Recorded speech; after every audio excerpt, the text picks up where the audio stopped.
하세요? 네, 조금 합니다. 예. 파란불이에요? 예. 아니야. 버티죠. 예. 가보자.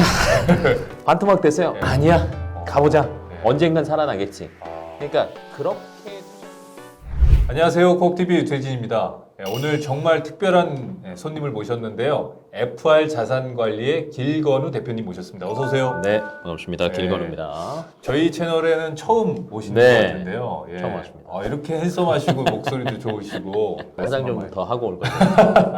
아니 오늘 이렇게 특별히 또 자리해 주신 이유가 있으실 것 같은데 네, 요즘 금리 네. 시중금리가 굉장히 많이 오르고 있지 않습니까? 많이 오르고 있죠. 우리나라 금리도 많이 오르고 있고, 네. 뭐 이제 저희가 항상 주시하는 거는 이제 미국 네. 금리가 이제 계속 오르고 있어서 네. 궁금해하시는 분들도 많을 거고, 네. 이게 도대체 언제까지 갈 거냐라고 생각하시는 분들이 많을 건데, 네. 왜 오르냐를 사실은 잘 모르시는 분들도 사실은 많을 것 같아요. 네네네. 일반인들 입장에서는 야 근데 금리 올리는 게 뭐 우리랑 그렇게 뭔 상관이야? 네네네. 라는 경우도 있는데 미국 금리가 우선 오르면 우리나라는 금리를 안 올릴 수가 없어요. 그러니까 예를 들면 이렇게 생각하는 거죠. 뭐 누군가에게 저희가 돈을 빌려주는데 투자를 하는데 네. 여기는 5%를 준대요. 네.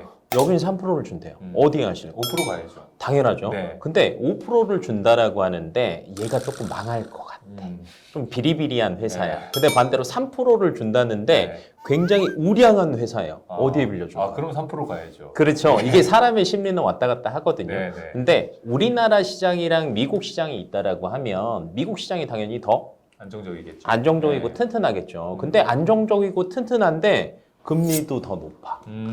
어디에 투자하실까? 당연히 안정적이고 금리 많이 준다. 네, 미국으로 갈 수밖에 없는 거예요. 네. 그래서 우리나라에서도 마찬가지고 네. 여러 나라에서 이 미국의 기준금리가 어디까지 가느냐를 관심을 가질 수밖에 없다라는 거예요. 그러니까 그게 금리 역전 네네네. 들어보셨죠? 네네. 네, 그러니까 야 우리나라보다 좋은데 금리가 더 높아. 그러면 야 우리는 진짜 외국인들 안 들어오겠구나. 이렇게 인식을 하셔야 되는 거라서 네. 이게 이제 첫 번째고 두 번째는 왜 금리를 올리느냐라는 이유를 명확하게 아셔야 될 것 같은데 네. 미국 시장에서 금리를 올리는 이유는 인플레이션 때문이에요. 네네. 시장에 풀려져 있는 돈 코로나 때 사실은 네. 저희가 경기를 살리기 위해서 우리나라뿐만이 아니라 전 세계적으로 돈을 막 뿌렸어요. 네. 양적 완화라고. 양적 완화라고 네. 똑똑하신데요. 아닙니다. 네. 네. 양적 완화 돈을 정말 미친 듯이 뿌렸는데 네. 이걸 걷어들여야 네. 되잖아요. 네. 걷어들이기 제일 좋은 거는 금리를 올리는 거예요. 네. 근데 최근 들어서 또 하나가 떠 있어요. 왜 아. 뭐냐면 인플레이션. 인플레이션. 네, 물가가 너무 많이 올랐거든요. 우리나라도 물가가 많이 올랐고 저도 어제 이제 마트 갔다 왔는데 맞아요. 마트 다녀오신 분들 네. 얘기 많이 하시더라고요. 네, 왜냐면 평상시에 요 정도 사면 30만 원이었거든요. 네. 근데 비슷하게 산 것 같은데 네. 한 45만 원? 아. 요 정도 나오더라고요. 네네. 그러니까 생활 물가가 정말 우리가 직접적으로 이제 반영이 맞아요, 된다라고 생각하시면 되는데 이 물가를 잡기 위해서 금리를 더 올린다라고 보시면 돼요. 최근 들어서 유럽도 내내 참았거든요. 네. 꼭 참고 있다가 저번 달에 네. 올렸어. 아. 근데 그들도 이제 이렇게 얘기를 했죠. 우리도 인플레이션을 잡기 위해선 금리 네. 인상이 불가피했다. 아. 그러면 이 인플레이션이 언제 잡힐 거냐? 네. 이게 중요한데. 그러니까요. 아니 지금 굉장히 혼란스러웠던 게 사실 음. 파월 의장의 말 한마디에 왔다 갔다 하죠. 굉장히 왔다 갔다 하는데 그분이 이제 네. 맨 처음에는 없을 거다라고 하셨다가 이제는 좀 뭐 시작이다.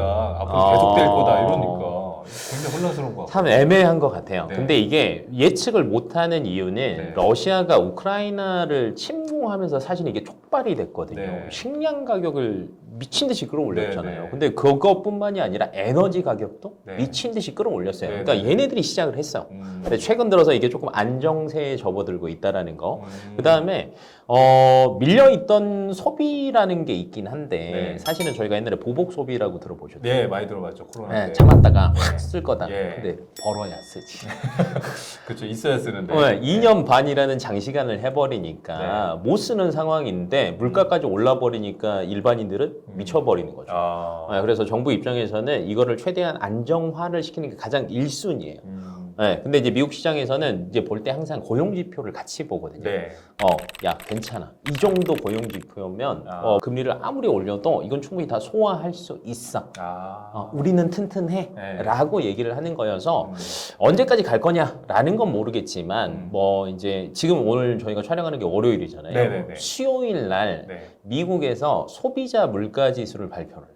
네. 이게 터닝 포인트가 될 것 같긴 해요. 그럼 대표님이 보시기에 네. 지금 현재 지금 뭐 코인도 주식도 굉장히 불안정하잖아요. 심지어 네. 지금 그 부동산 시장도요. 맞아요. 그러면 네. 보시기에 물론 이제 포트폴리오 구성하십시오라고는 말씀하시겠지만 분산 투자하십시오. 하겠지만 네. 보시기에 어떤 쪽이 훨씬 더 이렇게 유망하다. 혹은 뭐 어떻게 변할 것 같다라고 이제 전망하시는 게 뭐 여러 가지 조금 뭐 좀 방향이 다를 수는 있지만 네. 대표님이 보시기에는 그 주식 하세요? 조금 합니다. 예. 파란불이에요? 예. 어떤 파란불? 오늘 또 네. 왜 그러냐면 사실은 지금 주식 시장은 네. 계속 빨간불이랑 파란불이 왔다 갔다 네, 하잖아요. 네, 네. 그래서 홀드 가지고만 있으면 수익을 못 내요. 그렇군요. 네, 그래서 지금 현재 주식시장에 투자를 하시려면 단기 트레이딩을 하시건 아니면 정말 분할 매수를 하시건 그러니까 은행에 적금 넣는 것보다는 이거에 적금 넣는 게 더 낫겠다 네네네. 라고 생각하시는 분들만 남아있어야 돼요. 그러니까 빠른 대응을 저처럼 잘 못하겠다. 못하겠다 그러면 네. 진짜 적금 넣듯이 한 달에 뭐 100만 원, 네. 뭐 200만 원 그냥 분할 매수하던지 네. 아니면 빨리 털고 나오시는 게 아. 저는 일반인들의 입장에서는 맞다라고 봐요. 왜냐면 저희야 뭐 맨날 주식 방송 나가고 뭐 방송에서 얘기하고 하는 게 직업이다 그렇죠, 보니까 그렇죠. 네. 트레이딩이 되거든요. 근데 일반인들은 그게 안 돼요. 왜냐면 그렇군요. 살짝 빠지잖아요. 네네. 저희는 털거든요. 근데 일반인들은 아니야. 버티죠. 예. 가보자. 반토막 됐어요. 네. 아니야.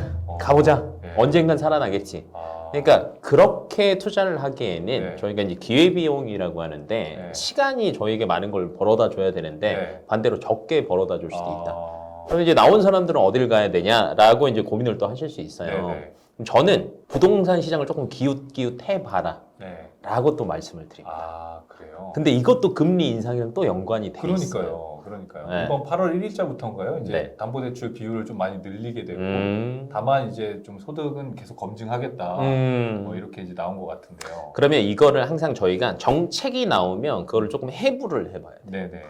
왜 얘네들이 이런 정책을 그러니까 갑자기 했지? 예. 결론은 공급을 늘리겠다라는 거예요. 우리는 열심히 예를 들면 미국에서 BBB 법안. 네. 그러니까 말 그대로 돈 투자해서 고용을 늘리겠다잖아요. 그럼 우리나라에서는 뭘 해요? 건설을 해서 네. 고용을 늘리겠다. 네네. 그리고 회사들한테 돈을 네. 주겠다. 네네. 이거잖아요. 네네. 그러면 열심히 지었는데 안 사면. 음. 그러니까 야 니네 아니야 괜찮아. 이제 대출 좀 조금 더 해줄게. 오히려 갔어. 부동산 매수를 좀 독려하고 있는 네, 거예요? 이렇게 미는 거죠. 아. 왜냐면 시장을 활성화를 시켜야 되니까. 네네. 그러면 거꾸로 생각을 해보자고요. 네.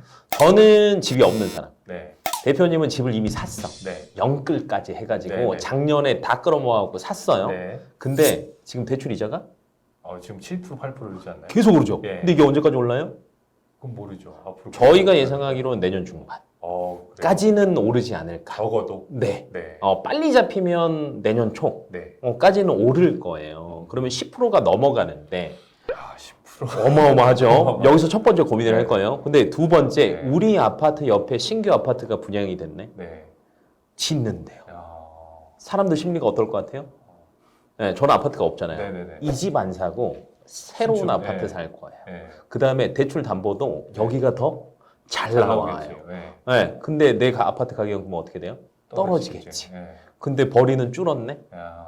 네, 그래서 저는 물량이 조금 더 많이 나올 것 같아요. 음. 신규 공급 물량도 늘어나지만 기존에 연끌을 하셨던 분들의 경매 물건, 그러니까 소위 말하는 은행집들. 은행집들, 그러니까 현관만 내 집인 물건들이 네. 정말 많이 쏟아져 나오지 않을까. 사실 이 예상들이 굉장히 오래돼 왔었거든요. 맞아요. 제가 알기로는. 네. 근데 계속 저는 이제 버텼던 거지. 네. 네, 근데 그걸 버텼던 거는 아까 얘기했던 것처럼 작년까지 주식시장이 너무 좋았다라는 거. 네.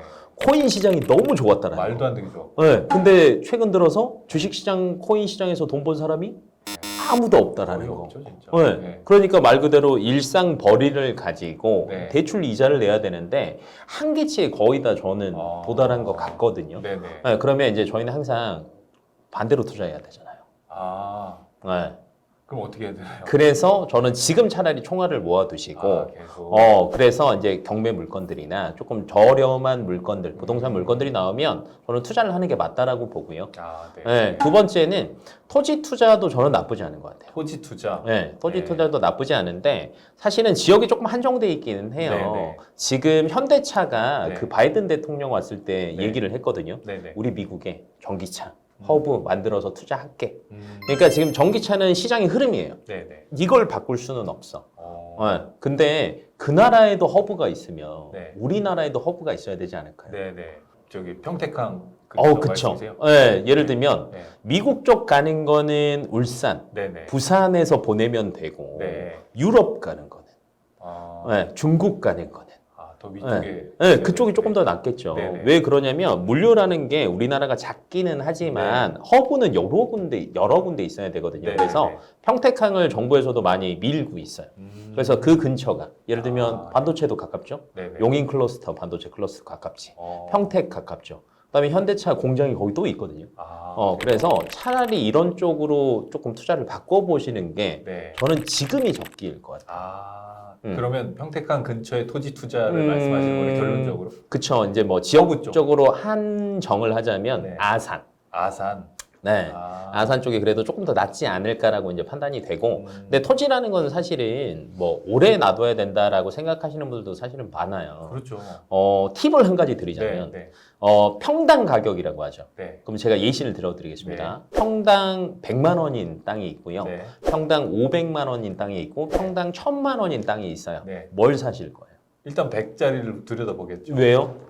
뭐 미래 가치가 훨씬 더 높을 것 같다는 예상을 하니까. 아, 그래요? 네. 그러면 이렇게 이제 생각을 하시면 돼요. 네. 평당 100짜리는 네. 미래 가치는 높습니다. 네. 근데 그 미래가 네. 10년 정도.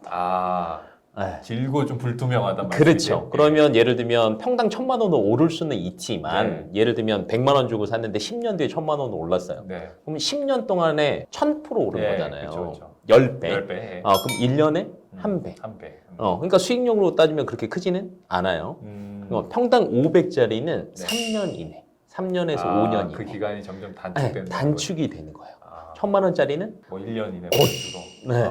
곧. 그럼 우리는 뭘 사야 돼요? 1000만 원짜리. 그렇죠. 이렇게 생각을 하셔야 돼요. 네, 근데 1000만 원짜리를 샀어요. 네. 1년 뒤에 팔아봤자 네. 1500 정도밖에 안 돼.